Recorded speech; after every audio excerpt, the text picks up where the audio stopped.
on Whirlwind. It is Western Wolves Sortof.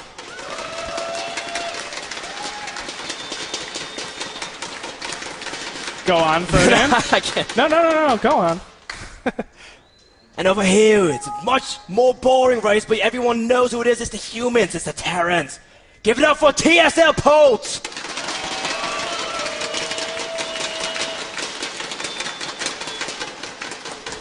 You may have just offended a whole continent. I think I okay. offended an entire continent of people, but I think the most important thing, though, is that it was done out of flattery. Exactly. Because I always think the Australian or British accents are really cool, man. You don't know what it is. It's one of those. It usually mixes in between, and sometimes I go back into Southern White because I really don't know. I need to take an accents class, Andre. That's all right. We'll do one of these days. Command Center first, coming out from Polt right away. Whirlwind's a very big map, just like Daybreak, as we saw in game number 1. So Command Center first, it seems very, very logical. We know Sortof is a very standard player, so you don't really expect a 6 pull, a 10 pull, anything like that. Regular 15 hatch into a 16 spawning pull. This is absolutely standard coming out from Zerg. You know, I have to say, Sortof was in the advantage both game 1 and game 3 at certain points in the game, although he wasn't able to find out that he had the advantage. That's one of the toughest things. I mean, there's this 1 to 2 minute timing where if you don't hit, you will give a lot of momentum to your opponent. Now, that being said, the reason for that is because Polt is just so god dang aggressive. And the problem is, where do you find that aggression?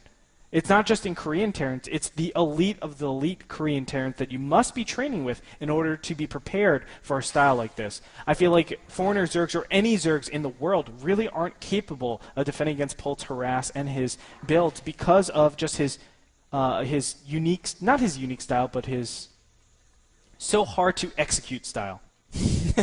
Eloquently put, Andre, and I think that's what's going to be really tough for Sortof to overcome in game at number 4. Polt is shown that he can do everything all at the same time, simultaneously being able to poke, while being able to expand, while being able to make sure that he's not falling too far behind in map control and being able to keep up in upgrades. All these things are going on at the same time, sort of trying to play differently. He's trying to respond and react and make sure to be able to get the defenses up that he hasn't been able to. His defense in the game number 3 was the turning point, I felt like, for being able to defend against any kind of Pulse harass or pushes.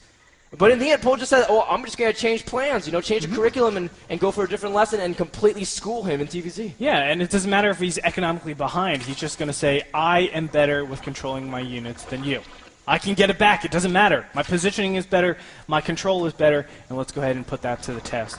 We'll see if he does that over here on Whirlwind, which is rather an interesting map. The third base, especially for these positions, as they are close position, the third base is hard for Sortof in particular. Does he go over here, expand in a line format, and increase the perimeter that you have to defend, which of course gives you more options for your opponent? Or do you expand closer to your opponent, but kind of defend a little bit of your main, a little bit of your natural? It's very hard to circle a medevac all the way around this Zelnaga tower just to come over here to the natural. Yes, so keep that in mind as Polt will be the guy that we've been focusing on. But we have to also give credit to sort of his ZVT. It does statistically struggle a little bit too. He has taken series off of some really notable players like Lucifron multiple times, and being able to even beat the Muslim, as everyone knows, is great at TVZ based off of his ability to play at NASL. Regardless, though, Sortof needs to kind of get something else in the order. There's no point where Polt ever looked threatened at a true point. There's never like the Zerglings attacking the production building. There's never like the big SCV hit with Banelings. There's never that moment where it's like, oh man, Terran, how is he going to come back in this situation? Yes. It just seems like Polt says, all right, I'm going to attack. If that attack fails, I'm just going to fall back, make another attack. Actually, that's something, I know it wasn't your point, but it's something to call a little bit of attention to. We haven't seen Banelings in this matchup, have we? Sortof really just has not gone Banelings at all. And Zergling, Roach, and Fester. Yeah, and I think Banelings are a pretty big necessity. You can be punished pretty hard with any Hellion plus Bear composition. If you don't have Banelings out in the field, it's very difficult to dynamically defend against those type of styles. We are going to see a ton of Hellions this time around yet again. We have 2 factories up and blue flame Hellions. Oh! We're going to see a mech play Wow. on Whirlwind, the first of this series, and Polt. Can't imagine a better player to pull it off. Some people in the crowd are very excited, like, yes, mech! I can see Hellions and Thors, tanks. I get to see how Greetorp influenced the series. Maybe a little trap over. The Hellions are surrounded. Nicely done by Sortof. He's going to be able to stop any aggression for the next couple of minutes to take his third base and drone it up. That is a remarkable advantage for him as he soars ahead in economy. No, it's really big. You know, being able to control the Hellions, being able to lower the Hellion count to make sure that they can't go for that massive run by. The ramp in Whirlwind is really big. In fact, most ramps are, which it makes it very strong for the Hellions to just run by, avoid the Queens. Makes it hard for Zerg to Sim City to make sure that they can't get by. But keeping it down, like what we just saw, is a great key to go into the mid game. Right. So, Fred, and I have to ask you. I mean, you see all of these Hellions. You know your opponent is going, at least two factories, if maybe even possible 3. Do you actually make the call that he's going mech from here? Well, he's shown this build before. Blue Flame Hellions into Bio Tank. There's no guarantees, and that's why you have to still play on the safer edge. But the increasing Hellion count should be something. At one point, you have to stop making Hellions. You have to start making Marines, otherwise your push will really have no integrity to it. And if you keep seeing the stacking amount of Marines, and especially since his overlords aren't positioned to inevitably see it, he's got to know eventually, right? Yeah, I think so. I mean, this is a lot of inactivity from Polt. Although Polt, he's been known to just use his Hellions, get rid of a lot of these creep tumors, but fall back onto Bio. So there's a lot of capabilities for him. At least that's what sort of reads. We might have a potential swing around over here with Zerglings, but I don't feel like it's enough. No, just picking off drone here and there, trying to, again, keep Zerg in check, never making them feel comfortable. Has to be active. If you're caught injecting, I'm going to snipe drones. If you're trying to place units and, rearrange your queens, I'm going to take out some Zerglings and continue to have map control. This is great play from Polt. Although people kind of say, mech on Whirlwind, is it really that good? It's a very big map. Counterattacks are so strong. There's an entire right side of the map that you might have to completely traverse before being able to take out important tech structures. And another big problem is the fact that we're not really seeing an investment in roaches. Zergling Infestor, okay, it's not bad in this early game stage, but you don't want to continue that. Thor Hellion will do very, very nicely against that composition. As the Thors tank a lot of the damage, the Hellions eliminate everything. Now there are a couple of tactical plays where you can use Neural Parasite and defeat that composition, but all you need is literally like 3 or 4 siege tanks, and that is completely negated. You just focus fire all of those infestors, and you're good to go.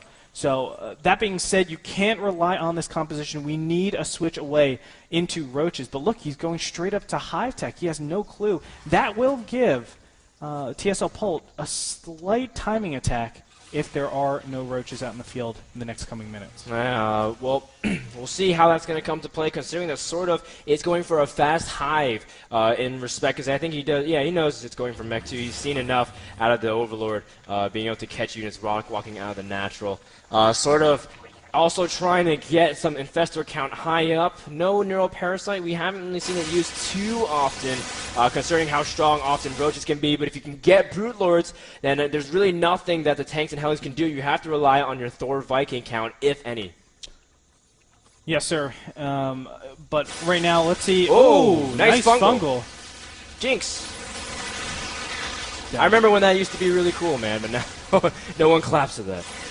We see that Polt is just poking around the map and trying to continue to exercise map control. But pretty soon he has to get out of here because he can't really control too much more, because Zerg will get a lot stronger, especially with Hive Tech done.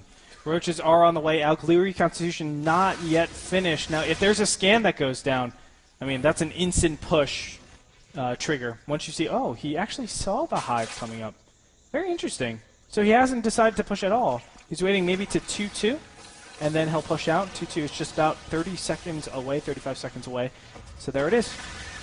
And this is a lot of units. Now what he wants to do is just funnel more additional faster units in. Not necessarily Thors, but siege tanks, Hellions, and then prepare for potential Broodlord switches, because that's very, very possible and very regular. Oh, the Infestor's caught out of position. Hellions trying to do it again. One does drop, and each Infestor that drops is another ability, or another factor that Polt can take in as he continues his push. deeper in. The Hellions want to absorb the damage. At the same time, they don't want too many to die. A few do get picked off here and there. Big Roach counterattack here at the third base. At the same time, Polt taking a really strong anchor spot right below the natural. And did sort of give up too much space already? I don't know. It's going into base race mode. This is actually relatively good for the Zerg. I know that sounds a little bit weird, but if you're able to get Broodlord, he doesn't have his Spire isn't even Greater Spire done. isn't hide. Oh, you're right. Oh, he didn't line it up. I think he forgot the Spire, and as a result, he's gonna try to break through at the natural. This is Sortof's big hope. If he loses all his supply, he won't be able to hold off and get anything back at home. The Hellions and Thor's and Tanks still pushing in deep. Polt wants to finish this series now. You can see the power of this +2/2 timing. Sort of not able to stand up to that force at the main base. And it was just a couple of Thors and Hellions. Of course, the SCVs help out so substantially, but my goodness, there is such a big stranglehold with Polt's build. He's shown a different style all 4 games, and they've all been very successful. And Polt now is on the top of the ramp. He's going to siege up. The Roach is coming for the flank, but the Hellions trying to buy as much time. Infested Terrans will try to stall this push, and Infested Terrans are very effective against mech, but there's too much Terran, and he's going to lose his natural, his main base. GG! TSLPolt to win it 4-0, ladies and gentlemen. What a decisive win from Polt. This guy is the real deal, showing 4 different dynamic styles throughout this series and showing success as well. Unbelievably done. Give it up for him, TSLPolt. What